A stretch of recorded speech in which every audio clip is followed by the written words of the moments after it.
हमारी भारतीय जनता पार्टी की ticket announce हुए 13 मार्च को मेरी टिकट अनाउंस हुई थी।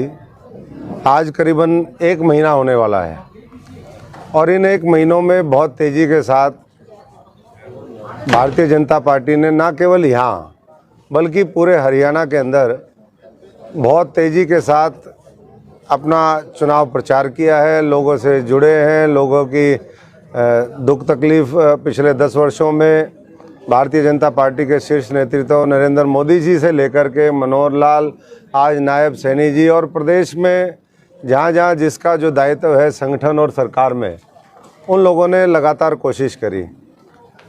जब विपक्ष को ये लगा, जो इंडी गठबंधन है, घमंडिया गठबंधन है, कि अब जो है उनकी दाल गलने वाली नहीं है और 400 पार जो है वो हकीकत में उसको 400 पार होगा, तो परेशान होकर के ये जो गैंग है पूरा, वो हर राज्य में इस तरह की शरारतें कर रहा है। जहाँ पहले चरण का है वहाँ और ज़्यादा कर रहा होगा। हमारा छठे चरण में जब इतने व्याकुल और इतने परेशान हैं, अभी तक तो नॉमिनेशन भी नहीं भरे गए हैं, नोटिफिकेशन भी जारी नहीं हुई है, सिर्फ कोड ऑफ कंडक्ट लगा है, तो आप समझ सकते हैं कि क्या हाल होगा। मैं मीडिया से थोड़ा सा क्षमा चाहते हुए, माफ़ी मांगते हुए ये भी कहूँगा कि आपके बीच में भी जो कुछ साथी हैं ऐसे, जो उस दुष्प्रचार के शिकार हो जाते हैं। पहले दिन से ही कई बार ये हुआ कि जी ये तो चुनाव नहीं उठा। भाई, जिस पार्टी का इतना महान संगठन हो, हमारे पन्ने तक प्रमुख हो, हमारे शक्ति केंद्र प्रमुख हो, मंडलों के अध्यक्ष हों, मंडलों के पदाधिकारी हों, ज़िले की कमेटी हो, उसके साथ साथ 50-60 और हमारे जो साथी संगठन है, तो मैं समझता हूँ कि उस पार्टी का मुकाबला कैसे वो लोग कर सकते हैं। लेकिन कई बार कोशिश करी कि चुनाव को प्रभावित करें। मैंने कहा कोई बात नहीं भाई, हम तो अपना कर्म करते रहेंगे। हमने रैलियाँ करी, हमने और जो है वर्कर मीटिंग करी, हमने गांव के दौरे शुरू किए, और उसके बाद ये कल का जो घटना है वो बहुत ही, मैं समझता हूँ कि मेरे जैसे साथी के लिए, क्योंकि पूरे देश से, मैंने पूरे देश में काम किया है, कल शाम से पूरे देश से मेरे पास हज़ारों फ़ोन आ लिए हैं। खुद माननीय मुख्यमंत्री जी और हमारे कई मंत्री, हमारे सीनियर लीडर्स के फ़ोन आए। वो बड़े चिंतित हुए कि भाई आपके ऊपर अटैक हो गया, क्या हो गया मामला।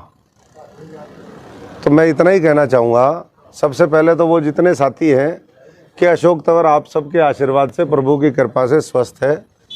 आप देख सकते हो, अभी मैं फिर मैदान में निकलूँगा। आज फतेहाबाद की रैली है, माननीय मनोहर लाल जी आएंगे। और उस वीडियो को इतने लोगों ने शेयर किया, ऐसा लगता है जैसे प्रायोजित कार्यक्रम था। क्योंकि एक चीज़ घटना हो, उसके बाद वो पूरे देश में वायरल हो जाए थोड़े से अंतराल में। वो कब की वीडियो है, किसकी है, क्या है, मैं उस विषय में नहीं जाना चाहूँगा। लेकिन 3 साल पुरानी वीडियो को उठा करके एक दुष्प्रचार किया गया, तो ये कौन ताकते हैं। मैंने इलेक्शन कमीशन में कल रात को आकर के हमारे जो रिटर्निंग ऑफिसर हैं, ज़िले के जो हमारे डीसी हैं, उनको ये सौंपी है। उसके साथ साथ कॉपी मैंने माननीय जो इलेक्शन कमीशन ऑफ इंडिया है उसको भी दी है, हमारे जो पुलिस विभाग है उसको भी दी है, इंफॉर्मेशन ब्रॉडकास्टिंग मिनिस्ट्री को दी है, ज़िले के एसपी को दी है, कि इस तरीके के माहौल बनाने से वो एक तनाव की स्थिति आ जाती है, एक कन्फ्यूज़न पैदा होता है। और आईटी एक्ट के तहत जो भी धाराएं हैं उसका संज्ञान लेते हुए, जो हमारा आईपीसी है उसके अंतर्गत जो भी धाराएं बनती हैं ऐसे लोगों के खिलाफ, उसके ऊपर कठोर से कठोर कार्रवाई की जाए।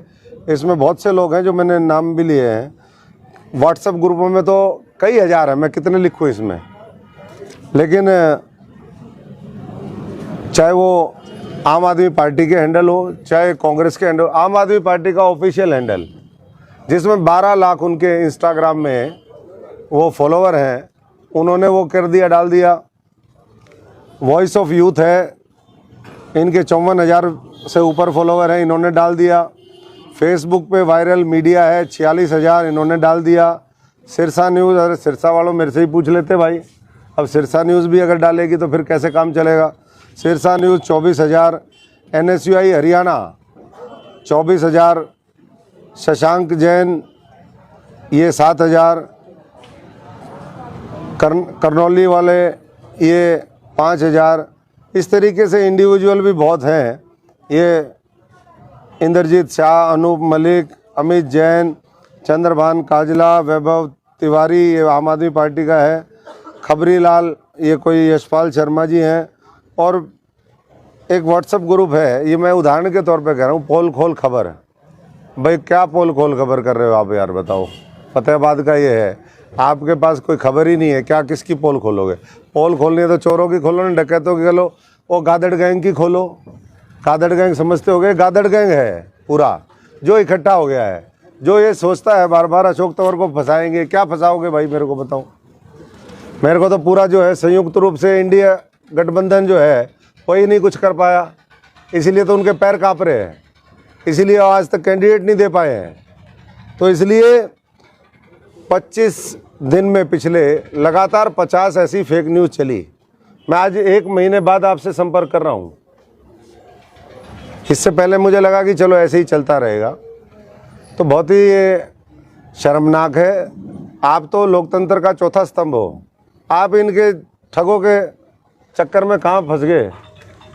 और जो फंस रहे साथी, मैं उनसे कहूँगा कि उनको समझा करके बाहर निकालें, क्योंकि इस तरीके से आपकी हो सकता है कोई भी विचारधारा हो, किसी से आपका पर्सनल लगाव हो सकता है, लेकिन उसका मतलब ये नहीं कि आप दुष्प्रचार करके और किसी पार्टी को, किसी व्यक्ति को, और जो हमारे इनोसेंट फार्मर हैं जो सीधे सीधे ये कह रहे हैं, आपने देखी होगी वीडियो कि ये कई बार जो पीछे गांव में भी लगा देते हैं, ये दूसरी पार्टी के लोग हैं, उनकी आड़ में उनको भी बदनाम करने की कोशिश है।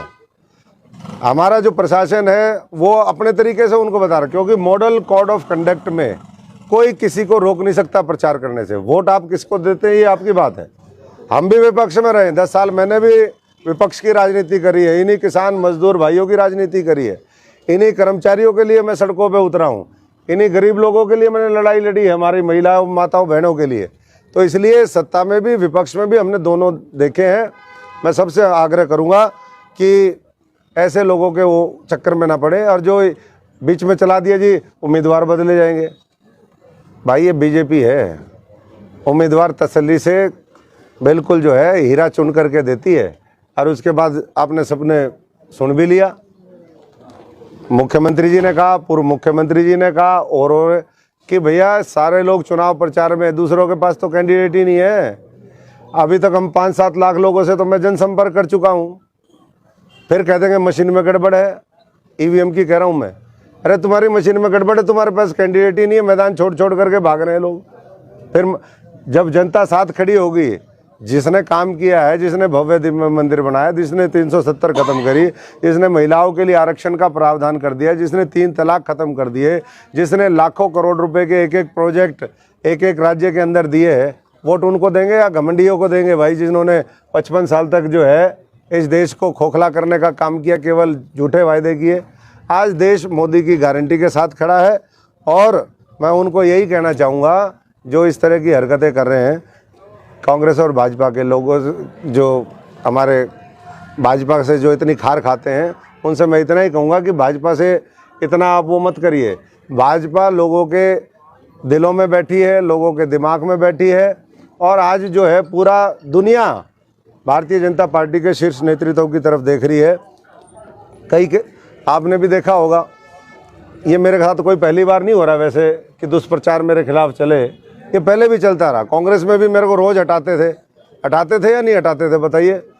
वो हटाते हटाते मैं 5 साल चला था, 5 साल रोज संयुक्त कांग्रेस, जो दूसरा जो गैंग है जो अब फिर मैदान में उतरेगा, उन्होंने कई बार मेरे जो है फेसबुक, ट्विटर सब हैक करने की कोशिश करी। मैं आज इसलिए करूँ, मैंने कभी बोला ये बात, कई बार हैक करने की कोशिश करी, लेकिन हैक फिर भी नहीं कर पाए वो।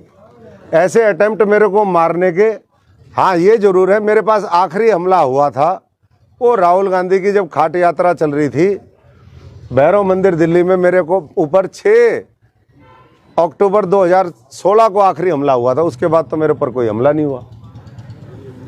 लाश उभरी तो कई नाम लिखे थे उस पर, बहुत हैरान हुए होंगे मुझको डुबोने वाले। मेरे को मारने वाले भी अभी बहुत परेशान हो रहे होंगे कि यार ये जिंदा कैसे बच गया उस दिन। तो अब जो है संयुक्त रूप से पूरी ताकत। अब ये आम आदमी पार्टी वाले, भाई मुझे तुम्हारे साथ जेल में जाना था क्या? क्यों जाऊं मैं तुम्हारे साथ जेल में? गलत काम तुम करो, जेल के तिहाड़ की बुकिंग तुम्हारी, तुम्हें छोड़ दिया तो तुम मेरे खिलाफ दुष्प्रचार करोगे। तो सबसे मैं यही इतना ही कहूँगा, ये जितने भी पार्टियों के हैंडल है, इलेक्शन कमीशन को भी मैं इसको ऐसे नहीं छोड़ता भाई, मैं कच्चा नहीं छोड़ता काम। जब तक ये फेक अकाउंट जो गड़बड़ करने वाले बंद नहीं होंगे, इनका दुष्प्रचार ख़त्म नहीं होगा, तब तक मेरी और मेरी पार्टी की ये लड़ाई जारी रहेगी। मैं आप सबसे भी विनती करता हूँ कि ये आपको बीच में अधर में छोड़ जाएंगे भाइयों। ये इतने भले लोग नहीं है, ये अपनों के ही नहीं हुए, आपके क्या होंगे? ये तो शोषण की दुकान है, शोषण की। खून पीते हैं मीठा मीठा ये सागर भाई और दूसरे लोग, इनका सबका खून पी गए मीठा मीठा, जनता का, हजारों करोड़ों लोगों का, लाखों लोगों का। तो ऐसे लोगों के चक्कर में मत फंसिए। और इलेक्शन कमीशन आज 4 बजे तक उन्होंने कहा है कि हम इसका पूरा जो है तहकीकात करके उन चैनल्स के ऊपर कार्रवाई करेंगे। मैं उनके आश्वासन लेकर के अभी हम कुछ नहीं कर रहे, नहीं तो हम अपने तरीके से जो है लोकतांत्रिक जो भी हमारे अधिकार हैं, मेरा भी राइट टू लिबर्टी है, right to freedom of speech है, मैं अपनी बात कोई साथी अगर ये सोचे कि भाई हम इनको ऐसे ही हाँक लेंगे, इतना आसान नहीं है। मैं फौजी किसान मजदूर का बेटा हूँ, फाइटर हूँ, तो इसलिए पूरी फाइट करेंगे और अन्याय अत्याचार के खिलाफ पूरी लड़ाई हमारी जारी रहेगी। ये मैं आपको पूरा भेज दूंगा, जो मैंने अकाउंट आपके सारे व्हाट्सएप ग्रुप में, हमने एक व्हाट्सएप ग्रुप बनाया हुआ, आप सब उसमें हो, उसमें सारा जो कंटेंट हम इलेक्शन कमीशन को दे करके आए हैं या जो भी हमारे पास और है, जो मैंने नाम ली। और ये कुछ है ऐसे मेरे पास हज़ारों फ़ोन आ रहे हैं, गुजरात से फ़ोन आ रहे हैं, महाराष्ट्र से फ़ोन आ रहे हैं, दूसरे राज्यों से फ़ोन आ रहे हैं, जो उन्होंने भी डाली है। मैं उन राज्यों के भी जो जिम्मेदार साथी हैं उनसे यही आग्रह करूँगा कि आप खबरों की पहले जांच पड़ताल करें और उसके बाद खबरों को डालने का काम करें, ना कि दुष्प्रचार करें। और साहब आप बार बार कह रहे हो चोर और डकैत, तो कौन सी पार्टी के वो चोर? नाम लेने में आपको क्या चाहिए? चोर और डकैत इंडी गठबंधन तो बता तो दिया मैंने, इंडी गठबंधन। चोर डकैत तो वही है, और नाम मैंने तो हमेशा कहा है। अब आज तो मेरी ये कॉन्फ्रेंस इस पे उस पे तो मैं विस्तार से पहले भी बताता रहा, आगे फिर बता दूंगा। अगर आपकी कंप्लेंट के बाद भी अगर ये नहीं मानते हैं तो आप आगे का क्या रास्ता देखते हैं? नहीं, इलेक्शन कमीशन है, कैसे नहीं मानते? उनके पास ताकत है। इलेक्शन कमीशन देश के संविधान से और इलेक्शन के दौरान इलेक्शन कमीशन से कोई बड़ा थोड़ी ना है, कैसे नहीं मानेंगे?